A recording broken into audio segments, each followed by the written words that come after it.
A woman texted a billionaire by mistake asking for baby formula, and he made a shocking decision before we begin. Write in the comments which city you are following this story from. And when you're done, leave your rating from 0 to 10. Oh, and don't forget to follow our channel for more stories like this. Now, enjoy every detail. She shouldn't have been awake at 11:48 p.m., but Luna had other plans. Ivy Callahan shifted the crying baby from one hip to the other, her long blonde hair escaping from a messy bun as she paced the cramped living room of her St. Paul duplex. The walls were painted a soft lavender, a color she'd chosen when hope still felt possible, before Ryan left, before the late-night feedings became her only companion. "Shh, sweet girl," she whispered, bouncing Luna gently. The 4-month-old's cries echoed through the quiet house, a sound that had become both heartbreaking and oddly comforting. At least Luna needed her. Ivy grabbed her phone from the coffee table, scrolling through her contacts with one thumb while supporting Luna with her other arm. Her neighbor Beth usually kept extra formula, and desperation made people brave at midnight. She typed quickly, "Hi, sorry for the late hour. Could you bring some Enfamil? Luna's been crying all night and she only settles with it." Her finger hit send before she double-checked the number. Across the Twin Cities, in a glass penthouse overlooking downtown Minneapolis, Corbin Hayes stared at his phone's blue glow. The message appeared like a crack in his carefully constructed solitude. At 37, Corbin had built walls higher than his 50-story view. Dark blonde hair, precisely trimmed beard, and eyes the color of winter storms. He was handsome in the way that made people look twice, then look away when they realized he wasn't looking back. The Elios Ventures logo glowed softly from his home office, where he'd been reviewing acquisition reports until his eyes burned. Sleep was a luxury he'd forgotten how to afford, even with more money than some small countries. His personal phone rarely rang. The number was known only to his assistant, his lawyer, and exactly 3 other people he trusted with emergencies. This wasn't any of their numbers. He read the message again. Luna. Someone's baby was crying, and a stranger was asking for help. Corbin set the phone down, then picked it up again. The rational thing was to ignore it. Wrong numbers happened. But something about the exhaustion in those words, the careful politeness despite desperation, made him pause. He'd spent 15 years making calculated decisions, turning problems into profit margins. This was just a mistake, a random glitch in the digital universe. But he didn't delete it. Instead, Corbin Hayes, who controlled billion-dollar investments with the flick of his wrist, found himself staring at a message about baby formula, wondering about the woman who'd sent it. And for the first time in years, he felt something other than the familiar weight of his own isolation. The city lights blurred outside his windows as he finally set the phone aside, but sleep wouldn't come. Somewhere across the river, a baby named Luna was crying, and her mother was waiting for help that wouldn't arrive. Not yet. What would you do if a desperate message from a stranger broke through the walls you'd spent years building? Would you respond to someone you'd never met? Or protect the solitude that had become your armor? Morning light filtered through the blinds of Ivy's kitchen as she bounced Luna against her shoulder, finally victorious after a 3-hour battle with colic. The baby's soft breathing was the only sound in the house, precious and fragile as spun glass. Ivy's phone buzzed against the counter where she'd abandoned it hours earlier, next to an empty coffee mug and scattered sketches for her latest freelance project. A logo design for a local bakery that would pay just enough to cover groceries this week. She glanced at the screen and froze. "I think you sent this to the wrong number, but I hope Luna is okay." Her cheeks burned with embarrassment. She'd texted a complete stranger about her crying baby at midnight. What kind of desperate person does that? "Oh God," she whispered, then quickly typed back, "I'm so sorry. I must have been exhausted. I'm Ivy, by the way. Thank you for not cursing me out." She hit send before she could overthink it, then immediately regretted being so casual. What if this person thought she was some kind of weirdo who randomly contacted strangers? Across the city, Corbin was already dressed for the day in a tailored navy suit that cost more than most people's monthly rent. He'd been awake since 5, reviewing market reports while his coffee grew cold, but the phone's buzz made him look up from his laptop. Ivy. The name suited the voice he'd imagined. Soft, genuine, a little scattered. He found himself smiling before he caught himself. When was the last time anyone had thanked him for basic human decency? His fingers hovered over the keyboard. He should let it end here. Clean, simple, normal. Instead, he typed, "Corbin," and we've all been there. "Is Luna feeling better?" He stared at the message for a full minute before sending it. Corbin Hayes didn't make small talk with strangers. He didn't ask about babies. He solved problems and moved on. But something about this felt different. Ivy blinked at her phone in surprise. He'd responded again. Most people would have ignored the whole thing, maybe blocked her number.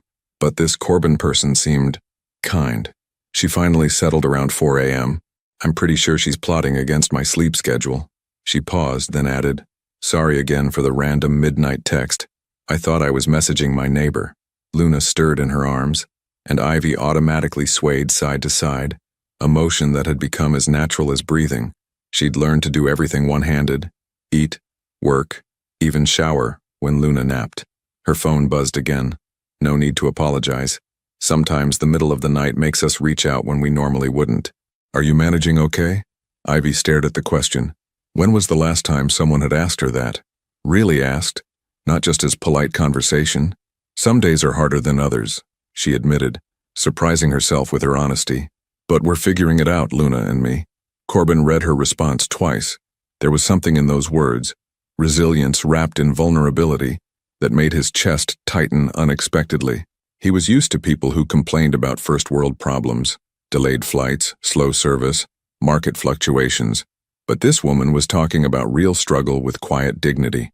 He looked around his pristine penthouse, marble countertops that had never seen a real meal, silence so complete he could hear his own heartbeat. When was the last time his space had felt like a home instead of an expensive hotel room? Luna's lucky to have someone who cares so much, he typed, then deleted it. Too personal. Sounds like you're doing great, he tried instead, but that felt dismissive. Finally, he settled on. The hardest jobs don't come with instruction manuals. Ivy smiled at her phone, the first real smile in days. This stranger understood something that even her own family didn't seem to grasp. Being a single mother wasn't just about loving your child. It was about making 1,000 tiny decisions every day with no backup plan. Exactly. Though I'd settle for a manual that explains why she only likes the expensive formula, she wrote back. Corbin found himself chuckling at his marble kitchen island. He'd forgotten what genuine conversation felt like. No agenda, no deal-making, just two people talking. And for the first time in years, he didn't want the conversation to end. 3 days passed before Ivy texted again. She'd started the message 4 different times, deleting each attempt. What do you say to a stranger who'd shown more kindness than most people in her life? Finally, she settled on simplicity. Luna slept 6 hours straight last night. I feel almost human again. Corbin was in his office on the 42nd floor when the message arrived, interrupting a conference call about acquiring a tech startup in California. He excused himself and stepped onto his private terrace, skyline sprawling beneath him like a circuit board. That's a victory worth celebrating, he replied. What does almost human look like? Hot coffee and matching socks, came her quick response. I set the bar pretty low these days. He found himself laughing out loud, and sound so foreign in his sterile office that it startled him. When was the last time someone had made him laugh without trying to impress him or sell him something? Matching socks are overrated. I haven't worn matching socks since college. It was a lie. His socks were organized by color and fabric in custom drawers, replaced every 6 months whether he'd worn them or not. But something about her self-deprecating honesty made him want to match her vulnerability. A rebel billionaire. Wait, you're not actually a billionaire, are you? Corbin's fingers froze over the screen. She was joking, obviously. People didn't just stumble across billionaires through wrong number texts. But her casual guess hit closer to home than she could possibly know. He looked out at the city he owned pieces of, the hotels, the office buildings, the startups that bore his invisible fingerprints. For the first time, his wealth felt like a wall instead of an achievement. Just a guy who takes his coffee black and his socks mismatched. He typed back. It wasn't technically a lie, even if it wasn't the whole truth. Good. Rich guys are usually boring. All they talk about is golf and tax shelters. Corbin actually did own a golf course in Scottsdale, and his tax attorney was on speed dial. But Ivy's assumption made him realize something uncomfortable. She was right. Most conversations in his world were transactional, predictable, carefully scripted around profit margins and market projections. What about you? Besides baby whispering and graphic design, what makes Ivy tick? He'd done a quick search after their first exchange. Professional curiosity, he'd told himself. Her portfolio website was modest but talented, showcasing logos for small businesses with clean lines and unexpected creativity. No mention of being a single mother, no sob story, just good work, fairly priced. "You researched me, didn't you?" came her response, and he could practically hear the smile in it. Caught. Guilty. "Your bakery logo is brilliant, by the way. The wheat stalks forming the B was inspired. That took me 3 weeks to get right." The client wanted something that says fresh bread but also premium quality, but also neighborhood friendly. I almost lost my mind. "But you figured it out. Eventually. I'm stubborn like that. Luna gets it from me." Corbin found himself wanting to know everything. How she'd learned design, what made her choose St. Paul, whether Luna looked like her, what her laugh sounded like. The wanting surprised him with its intensity. His phone buzzed with an incoming call. Marcus, his assistant, appeared in the doorway with an expression that meant the California deal needed attention. "I should get back to work," he texted reluctantly. "But would it be weird if I said I hope Luna has another good night?" "Not weird at all. And Corbin, thanks for being the kind of person who answers wrong number texts from exhausted mothers." As he headed back to his meeting, Corbin realized the California acquisition suddenly seemed less important than a baby's sleep schedule. And for a man who'd built an empire on knowing exactly what mattered most, that was the most unsettling discovery of all. Ivy stared at the overdue notice in her mailbox. Luna balanced on her hip, while autumn wind scattered leaves around her feet. The electric bill, final notice before disconnection. She'd been juggling payments for weeks, robbing Peter to pay Paul, but the math was finally catching up. Back inside her duplex, she set Luna in her bouncy seat and opened her laptop. 2 logo projects were due this week, but one client was already 3 days late paying for the last job. The other was a startup that might not exist by next month. Her phone buzzed. "Corbin, how's the coffee situation today? Still achieving human status?" She smiled despite the knot in her stomach. Their daily texts had become the highlight of her routine, brief escapes from the constant calculation of dollars and cents. But today, even his kindness felt like salt in a wound she couldn't afford to tend. Coffee's cold, but Luna's happy. That's what matters. She almost hit send, then deleted it, and tried again. Actually, having one of those days where nothing goes right. Luna's fussy, work is complicated, and I just spilled coffee on my laptop. The last part was a lie, but it felt easier than admitting she couldn't afford to replace the milk Luna would need tomorrow. 30 floors above the city, Corbin read her message twice. In 6 weeks of texting, Ivy had never complained. Not once.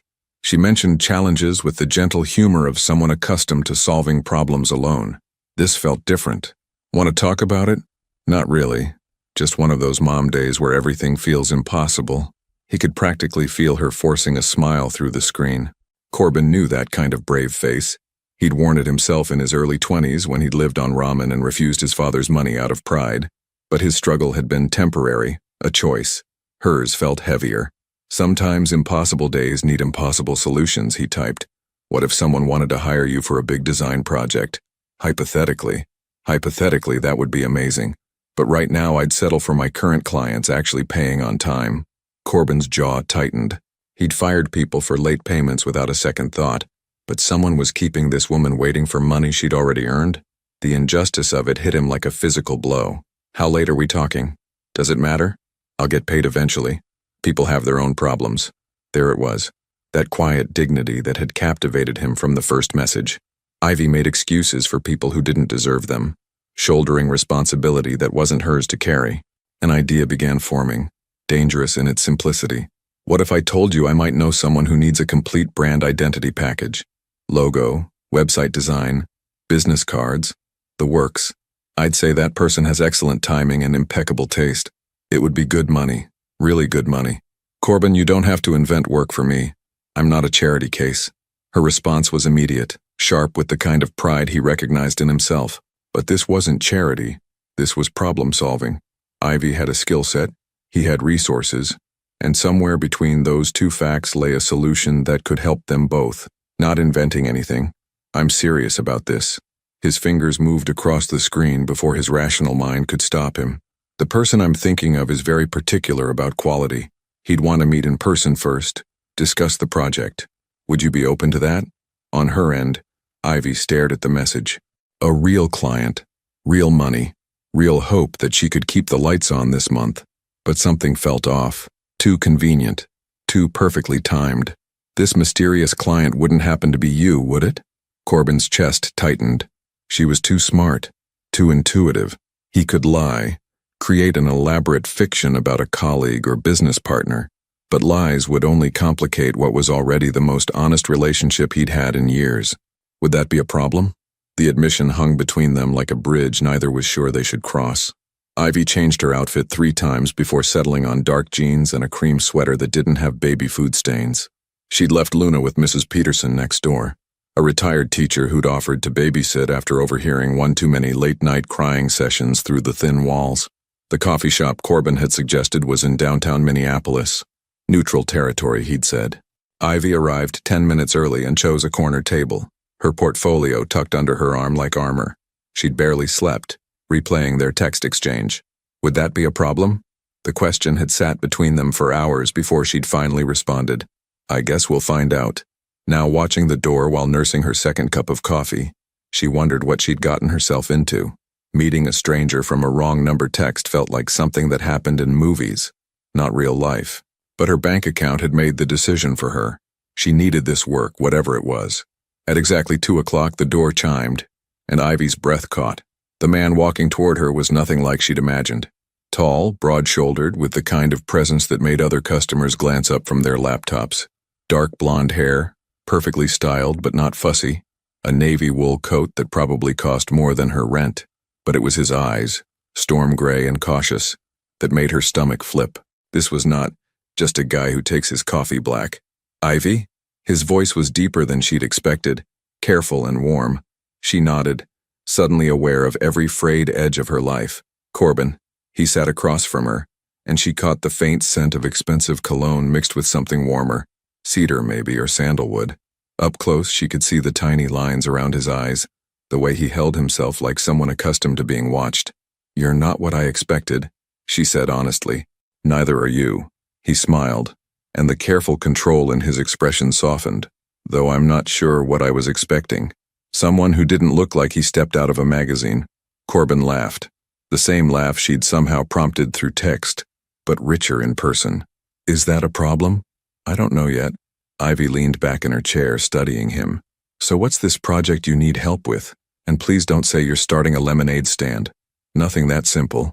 He wrapped his hands around his coffee cup, and she noticed he wore no wedding ring, no jewelry at all except for a watch that probably cost more than her car. I'm launching a new division of my company, something more personal than my usual investments, which are boring things, numbers and projections and very serious men in very serious suits. She tilted her head. You're being evasive. I'm being careful, he corrected. 6 weeks of texting doesn't exactly qualify as a thorough background check. Fair enough. Ivy opened her portfolio. But if you want me to design something, I need to understand what you actually do. Corbin watched her spread samples across the table. Logos, business cards, website mock-ups. Her work was even better in person, clean and sophisticated with an unexpected warmth. Like her. I acquire companies, he said finally. Help them grow. Make them more profitable. It's very dry, very analytical. And this new division? He met her eyes. Something that focuses on smaller businesses. Local entrepreneurs, family companies, people who have good ideas, but need capital to make them work. It wasn't entirely a lie. He'd been considering exactly that kind of venture for months, ever since a conversation with his lawyer about legacy and impact. But the idea had taken on new urgency since meeting Ivy, or rather since realizing how many talented people struggled while he moved millions around like chess pieces. That's actually beautiful, Ivy said, and the genuine warmth in her voice made his chest tighten. Helping people build something real instead of just making rich people richer. Something like that. She studied a logo she'd designed for a neighborhood cafe. Simple, elegant, the kind of mark that would look equally good on a storefront and a coffee cup. What kind of timeline are we talking about? Flexible. I'd rather get it right than get it fast. And budget? This was the moment he'd been dreading. How did he offer her enough money to solve her immediate problems without revealing the full scope of his resources? What would you normally charge for a complete brand package? Ivy named a figure that was probably half what she should ask, but twice what she could afford to lose if he changed his mind. Double it, Corbin said without hesitation. She blinked. I'm sorry. What? You're undervaluing your work. I've seen your portfolio. You could charge 3 times that and still be competitive in Manhattan. This isn't Manhattan. No, but quality is quality regardless of geography. Ivy stared at him, something shifting in her expression. Corbin, what aren't you telling me? The silence stretched between them like a tightrope. Corbin could feel Ivy's eyes searching his face, looking for cracks in the careful story he'd constructed. Around them, the coffee shop hummed with afternoon conversations and clinking cups, but their corner felt suspended in its own quiet tension. Everything, he said finally. I'm not telling you everything. Ivy closed her portfolio slowly, her hands steady despite the confusion flickering across her features. That's honest, at least. The company I mentioned, Elios Ventures, it's not small, it's not struggling, and this new division isn't exactly new. Corbin ran a hand through his hair, disturbing the perfect styling. I've been thinking about it for months, but meeting you, talking to you, it made the idea feel urgent. Meeting me through a wrong number text about baby formula. Meeting you through a wrong number text about baby formula, he confirmed, and something in his tone made her stomach flutter despite her wariness. How not small are we talking? Ivy asked. Because your watch looks like it could pay my rent for a year. Corbin glanced down at the Patek Philippe on his wrist, a gift from his board when Elios hit its first billion in assets. It's a nice watch. Corbin. Her voice carried the same tone she probably used with Luna when the baby was being fussy. Patient, but firm. It made him want to tell her everything and run away simultaneously. I acquire companies, he said carefully. Sometimes very large companies, sometimes entire industries. Ivy stared at him. What's your net worth? The question hung in the air like smoke. In his world, people danced around numbers, spoke in euphemisms and percentages, but Ivy's directness cut through all of it. Does it matter? Yes, it matters. She leaned forward, her green eyes intense. Because if you're some billionaire who decided to play charity case with the struggling single mom, I need to know now. It's not charity, he said quickly. Your work is legitimately good. The project is real. That's not what I asked. Corbin looked out the window at the city street where normal people walked past in their normal lives, dealing with normal problems like grocery bills and car payments. He'd forgotten what normal looked like until Ivy's messages had reminded him. Forbes estimated it at $2.3 billion last year, he said quietly. They were probably low. Ivy sat back in her chair as if he'd pushed her. Jesus Christ. I should have told you sooner. You think? She laughed, but there was no humor in it. I've been texting with someone who could buy my entire neighborhood as a weekend impulse purchase. I don't buy neighborhoods. But you could. Technically, yes. Ivy pressed her palms against her eyes. This is insane. You're insane. I'm insane for sitting here. Why? She dropped her hands. Because billionaires don't text with random single mothers about matching socks. They don't meet in coffee shops and offer to double project budgets. They have assistants and handlers and very specific reasons for everything they do. Maybe I'm tired of having reasons for everything. The admission surprised them both. Corbin had built his empire on calculated decisions, risk assessments, strategic planning, but nothing about Ivy fit into any of those frameworks. She was pure instinct, pure feeling, the first thing in years that had made him act without a spreadsheet. So what am I? Ivy asked. Your midlife crisis? Your charity project? Your walk on the wild side with the common people? You're the person who reminded me what it feels like to be human, he said, and the honesty in his voice made her breath catch. 6 weeks ago, I went to bed every night in a house that cost $8 million and felt completely empty. Now I check my phone every morning hoping you've texted about Luna's sleep schedule. Ivy studied his face, the sharp cheekbones, the careful beard, the eyes that held more loneliness than any billionaire should be allowed to carry. This is crazy, she said finally. Completely. I should walk away. You should. My electricity bill is overdue and I'm sitting across from someone who could pay it without checking his account balance. I could. That's not normal, Corbin. None of this is normal. He reached across the table, his fingers brushing hers. The touch was light, tentative, but it sent electricity up her arm that had nothing to do with overdue bills. Maybe normal is overrated, he said. Maybe sometimes the best things start with wrong numbers and midnight texts about baby formula. Ivy looked down at their almost touching hands, then back up at his face. And despite every logical reason to run, she found herself wanting to stay. Ivy didn't text him for 3 days. Corbin found himself checking his phone every few minutes, a habit that annoyed him and worried his assistant Marcus, who'd never seen his famously composed boss distracted during board meetings. "Sir, the Singapore acquisition?" Marcus prompted when Corbin stared out the window instead of reviewing contracts. "Right. Yes. Singapore." Corbin forced his attention back to numbers that used to matter more than anything else in his world. But his mind kept drifting to the way Ivy had looked at him in the coffee shop, not with the calculating interest he was used to from people who discovered his net worth, but with something closer to disappointment, as if he'd broken an unspoken promise just by being who he was. On Thursday evening, his phone finally buzzed.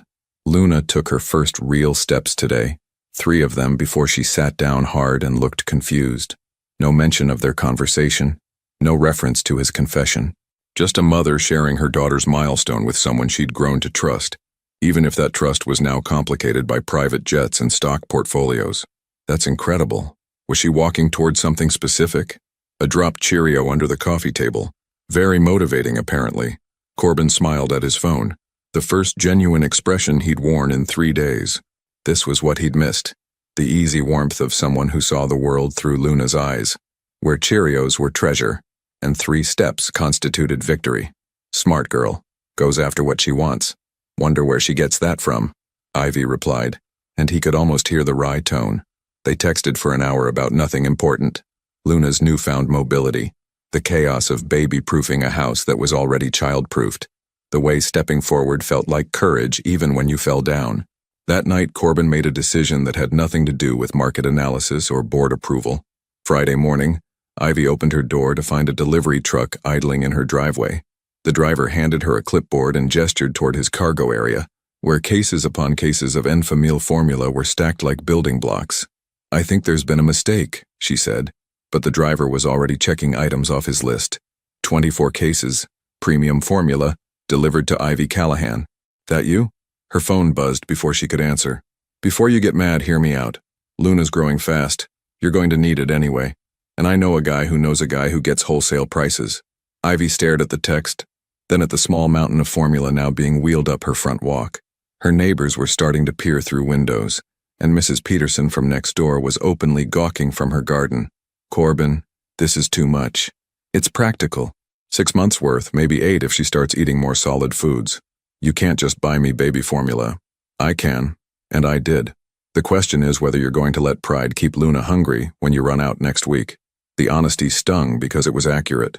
She had exactly 3 cans left, and the money for more wasn't going to materialize before Luna needed her next feeding. This isn't how normal people handle dating. She'd sent the text before she could think better of it and immediately wanted to take it back. Were they dating? Was this what billionaires called courtship? Is that what we're doing? Dating? Ivy stood in her doorway watching the delivery driver stack cases of formula in her living room, like the world's most expensive care package. Luna was babbling from her playpen, oblivious to the fact that her food security had just been guaranteed by someone her mother had known for 6 weeks through a wrong number text. "I don't know what we're doing," she admitted. "Can I take you to dinner? Somewhere we can figure it out. What about Luna? Bring her. I've never had dinner with a 1-year-old. Could be educational. She's 10 months. Even more educational." Despite everything, the overwhelming gesture, the complications of his wealth, the sheer impossibility of whatever this was becoming, Ivy found herself smiling. She throws food. Fair warning. I'll wear something washable.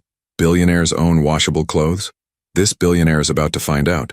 As the delivery truck pulled away, leaving her living room looking like a formula warehouse, Ivy realized she was no longer thinking about walking away. Instead, she was wondering what it would feel like to walk toward something, or someone, who made 3 steps feel like flying. Corbin arrived at Ivy's duplex wearing dark jeans and a simple gray sweater, the most casual outfit he'd worn in public since college. He'd spent 20 minutes in his walk-in closet, rejecting suits and blazers until he found something that wouldn't make him look like he was attending a board meeting. Ivy opened the door with Luna perched on her hip, both of them wearing matching confused expressions. "You look—" She paused, taking in his transformation from magazine perfect to approachably handsome. "Normal. Really normal. Is that good or bad? Jury's still out." She shifted Luna to her other hip. "Luna, meet Corbin. Corbin, meet the food-throwing champion of St. Paul." Luna studied him with the serious intensity that only babies could manage, her green eyes so much like her mother's, cataloging every detail of this new person in her small world. "Hi, Luna," Corbin said softly. and something in his voice made the baby tilt her head. "Your mom tells me you're an excellent walker." As if summoned by the compliment, Luna squirmed to be put down, then toddled 3 unsteady steps toward Corbin before plopping down on her diaper-padded bottom. "Show off," Ivy muttered, but her smile was radiant. "Where are we going?" she asked as Corbin helped her load Luna's diaper bag, car seat, and portable high chair into his SUV, a vehicle that was probably worth more than her house, but looked reassuringly normal from the outside. Somewhere with excellent acoustics for baby sounds and very patient servers. The restaurant was a family-friendly Italian place in Como Park, the kind with red checkered tablecloths and crayons for kids. Not the sort of place Corbin usually frequented, but he'd done research reading reviews specifically for good with babies and understanding staff. Luna immediately made her presence known by banging her sippy cup against the high chair tray in what sounded like applause. "She's musical," Corbin observed, dodging a piece of bread that sailed past his ear. "She's testing your reflexes." Ivy caught a chunk of cheese mid-flight. "Sorry, I warned you about the food throwing." "It's impressive, actually. Her aim is getting better." For the first time since they'd sat down, Ivy relaxed. She'd been tense, waiting for him to look uncomfortable or check his phone or show some sign that this, the chaos of dining with a 10-month-old, was beneath him. Instead, he seemed genuinely entertained by Luna's antics. "You're good with her," she said, watching him make faces that sent Luna into fits of giggles. "I'm winging it completely. Most of parenting is winging it. The rest is coffee and pretending you know what you're doing." Their conversation flowed easier than it had through text, interrupted by Luna's needs but never derailed by them. Corbin asked about Ivy's design process, her plans for expanding her freelance work, her favorite projects. She asked about his early days building Elios, what drove him to work 18-hour days, whether he'd always wanted to be in business. "I wanted to be a teacher," he admitted, cutting Luna's pasta into tiny pieces without being asked. "Elementary school. I loved the idea of helping kids discover things, watching their faces when something clicked. What happened? My father happened. He built Elios from nothing, and I was supposed to carry it forward. Duty, legacy, responsibility, all those heavy words that make dreams feel selfish. Do you regret it?" Corbin looked around the restaurant. Families laughing, children being children, parents solving small crises with patience and love. "I used to think success was about building something bigger than yourself. Now I'm wondering if it's about building something that matters to the people who matter to you." Luna chose that moment to fling a meatball directly at his chest, leaving a perfect sauce stain on his expensive sweater. Instead of flinching, Corbin picked up the meatball and handed it back to her. "Thank you, Luna, very generous." Ivy stared at him. "You just let my daughter ruin your sweater." "It's just a sweater. That sweater probably costs more than my car. Then I need to buy cheaper sweaters or you need a better car." He smiled. "Besides, it's not ruined, it's christened." As they walked to the car after dinner, Luna fell asleep in her carrier, her face peaceful and sauce-smudged. The evening had been chaotic, loud, and nothing like the refined dinners Corbin was accustomed to. It had also been the most fun he'd had in years. "This was nice," Ivy said as they reached her duplex. "Really nice. Nice enough for a second date?" She looked at him, this billionaire in a stained sweater who'd spent 2 hours making airplane noises to entertain her daughter. "Ask me again when I'm not wondering if I'm dreaming." "You're not dreaming," he said, stepping closer. "This is real, Ivy. All of it." And when he kissed her goodnight, soft, tentative, full of possibility, she finally believed him. 3 weeks into whatever they were calling this, Ivy's phone rang at 6 a.m. She answered without checking the caller ID, assuming it was her mother or maybe a client emergency. "Miss Callahan, this is Jennifer from Celebrity Weekly. We'd love to get a comment about your relationship with Corbin Hayes." Ivy nearly dropped Luna, who was making her morning demands for breakfast from the high chair. "I'm sorry, what? The photos of you two at Gino's last week? They're everywhere online. Our readers are dying to know more about the mystery woman who's captured Minneapolis's most eligible bachelor." The line went dead as Ivy hung up, her hands shaking. Photos. Online. Everywhere. Her laptop was already open from late-night design work, and it took exactly 30 seconds to find them. Images of her and Corbin at the Italian restaurant. Luna's face thankfully turned away from the camera but clearly visible in her high chair. The headlines made her stomach lurch. Billionaire's secret family. Corbin Hayes spotted with mystery woman and baby. Elios founder's surprising new romance. Her phone buzzed with a text from Corbin. "We need to talk. I'm coming over." 20 minutes later, he was at her door, looking like he'd dressed in a hurry. His usually perfect hair was disheveled, his jaw tight with stress she'd never seen before. "You saw them," he said. It wasn't a question. "Hard to miss when my phone's been ringing nonstop for the last hour." Ivy closed the door behind him, noting how he immediately went to Luna, who was playing on her blanket in the living room. "I'm sorry. I should have warned you this might happen." "You should have warned me?" Ivy's voice rose, then dropped when Luna looked up. "Corbin, there are photographers outside my house. Mrs. Peterson called to ask if I was okay because strange men with cameras are asking questions about me. I'll handle it." "How exactly do you handle photographers camping out in a residential neighborhood? What do you do when they start following Luna to daycare?" The question hit him like a physical blow.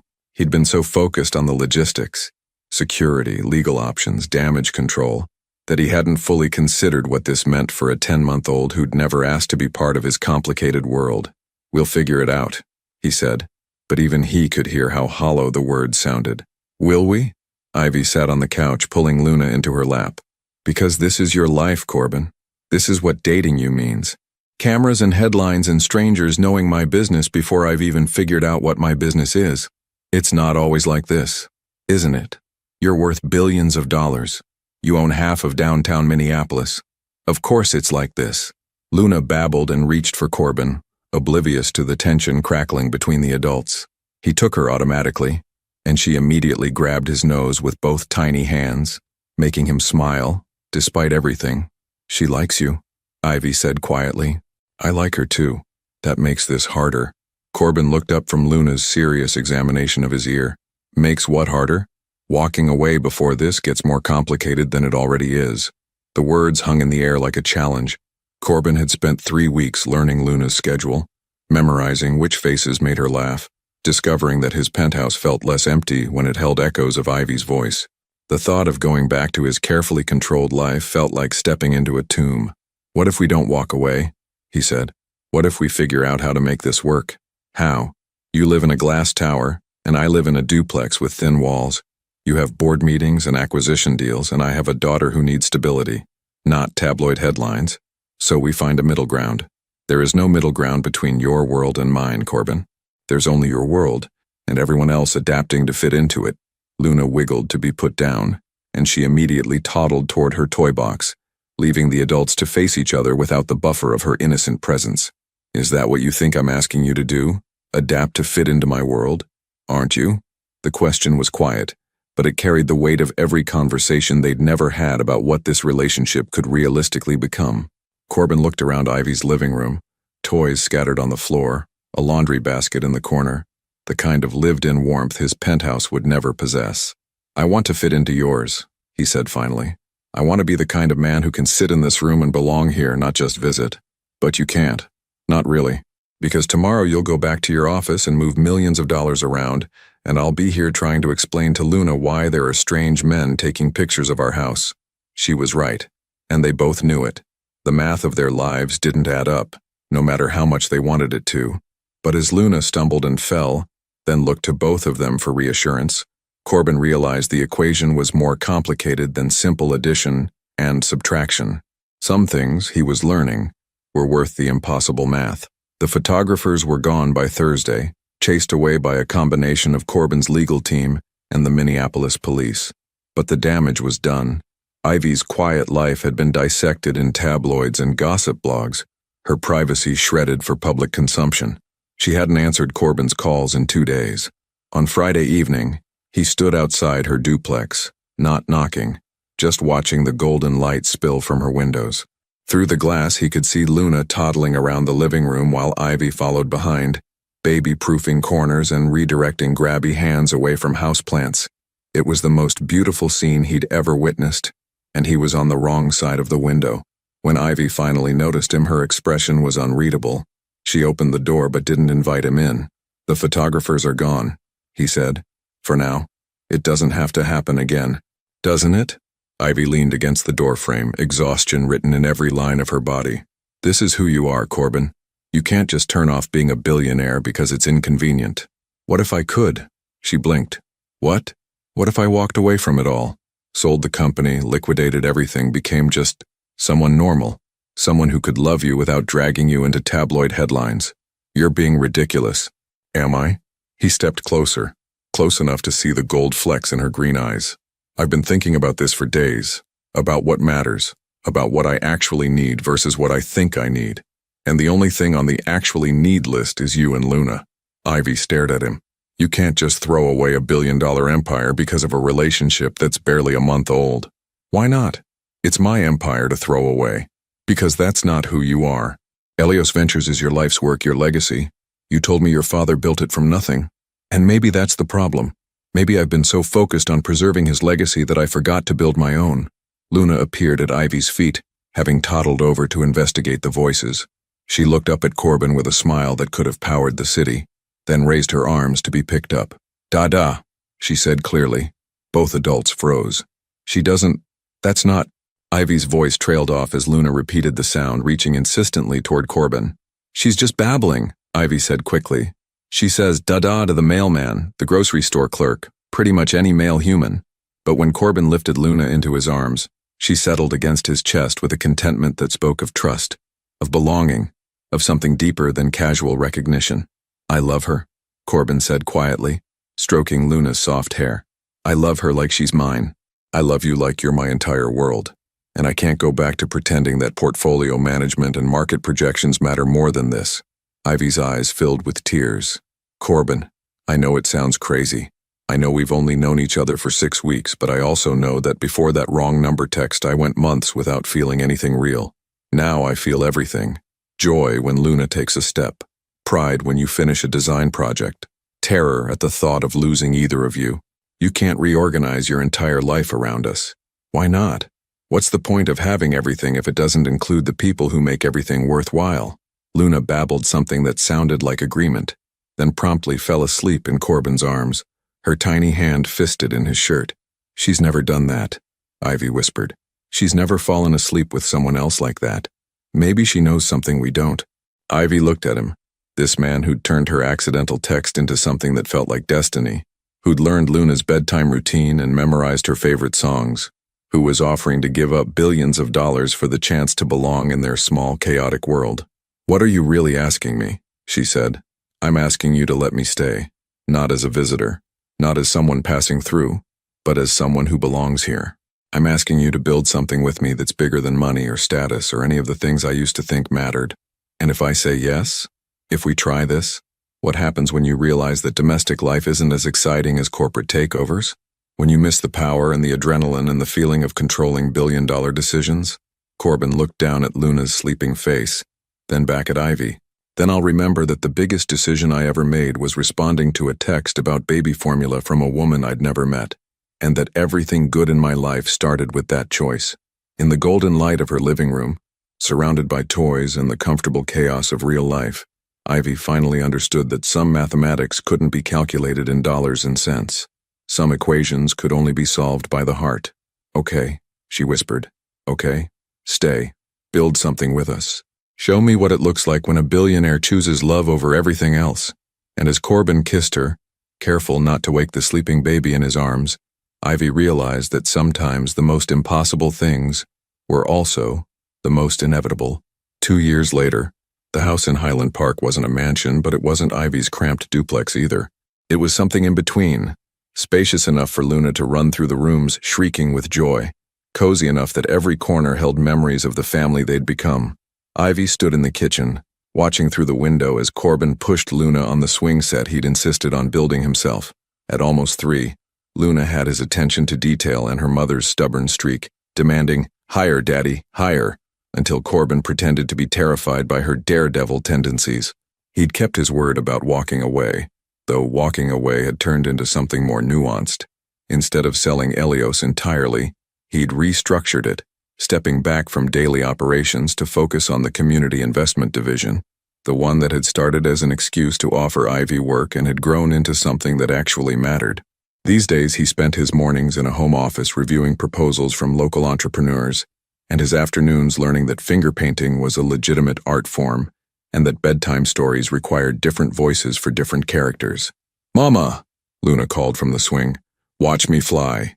I'm watching, baby, Ivy called back, then added under her breath, and having a heart attack. She's fine, Corbin said, appearing in the kitchen doorway with grass stains on his khakis and Luna's tiny handprints on his shirt. She gets her fearlessness from you. Her fearlessness, maybe. Her complete disregard for physics? That's all you. He wrapped his arms around her from behind, chin resting on her shoulder as they watched Luna pump her little legs, determined to achieve actual flight through sheer willpower. Remember when you thought this was impossible? He murmured against her hair. This is impossible. A billionaire doesn't just decide to become a suburban dad. Former billionaire, current suburban dad. Huge difference. Ivy laughed. You still have more money than most small countries. Details. He turned her in his arms, studying her face with the same intensity he'd once reserved for market analysis. Any regrets? It was a question he asked sometimes, usually when he'd spent too long thinking about the life he'd left behind. The truth was, he'd given up the empire but gained everything that actually mattered. Still, Ivy knew he sometimes wondered what might have been. Just one, she said, and watched concern flicker across his features. What? I regret that it took Luna's middle of the night crying to bring us together. Imagine if she'd been a good sleeper from the beginning. Relief softened his expression into something tender. Then I would have found another way to meet you. Destiny doesn't let details like sleep schedules get in the way. Destiny? That's very romantic for a former corporate raider. Current romantic. Former corporate raider. Again, huge difference. Luna's delighted squeal drew their attention back to the window, where she'd managed to jump from the swing at the peak of its arc, landing in a giggling heap in the sandbox. I should probably make sure she didn't break anything, Ivy sighed. In a minute. Corbin caught her hand as she moved toward the door. I have something for you first. It's not my birthday. It's better than your birthday. It's the anniversary of your wrong number text. Ivy blinked. You remember the exact date? November 15th, 11:48 p.m. Best mistake of my life. He pulled a small box from his pocket. Not a ring box, she noted with both relief and disappointment, but something smaller, more personal. Inside was a phone charm, a tiny silver crescent moon with Luna engraved on one side and wrong number, right heart on the other. It's perfect, she whispered. Read the back of the moon. She turned it over. In tiny script, will you marry me? Ivy's breath caught. Corbin, I know we said we'd take things slow. I know we agreed to let Luna get used to having me around before we made anything official. But she calls me Daddy, Ivy. She draws pictures of our family and includes me without being asked. And I wake up every morning grateful that your finger slipped on your phone that night. My finger didn't slip. I was exhausted and grabbed the wrong contact. Exhaustion, then. I'm grateful for your exhaustion. Luna came racing toward the house, sand in her hair and joy written across her face. Daddy, Mama, I really flew. We saw, sweetheart, Ivy said, but her eyes were still on Corbin's face, on the hope and love and barely contained nervousness she saw there. So? He asked quietly. Will you let me love you and Luna officially? Will you let me be the man who gets to answer your texts for the rest of our lives? Ivy looked at Luna, who was now attempting to brush sand out of her own hair with limited success. She looked at the house they'd made into a home, at the life they'd built from a midnight mistake. She looked at Corbin, who'd traded boardrooms for bedtime stories, and never once looked back. Yes, she said simply, but I'm keeping my own phone number. Deal. He kissed her as Luna cheered, apparently understanding that something wonderful had just happened even if she didn't understand exactly what. Later that evening, after Luna was asleep and they were curled on the couch planning a wedding that would probably involve finger foods and a very short ceremony, toddler attention spans being what they were, Ivy's phone chimed with a text from an unknown number. Hi, is this Sarah? I think I left my jacket at your party last night. She showed the message to Corbin, who grinned. Wrong number, he said. Should I tell them? Definitely.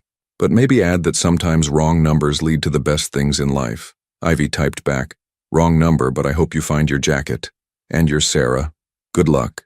As she hit send, she realized that somewhere in Minneapolis, someone was probably staring at their phone, wondering about the stranger who'd wished them luck in finding what they'd lost.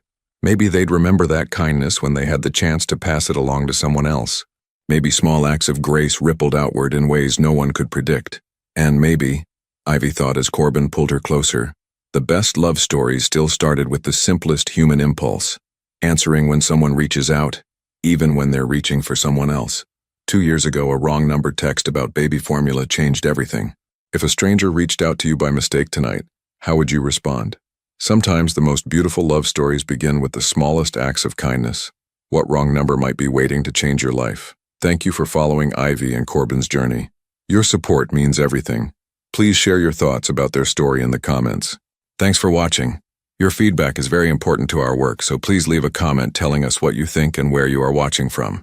Don't forget to subscribe to the channel and turn on notifications so you don't miss any stories. Your participation is very important for the continuation of our work, so please share this story with anyone who would love it too.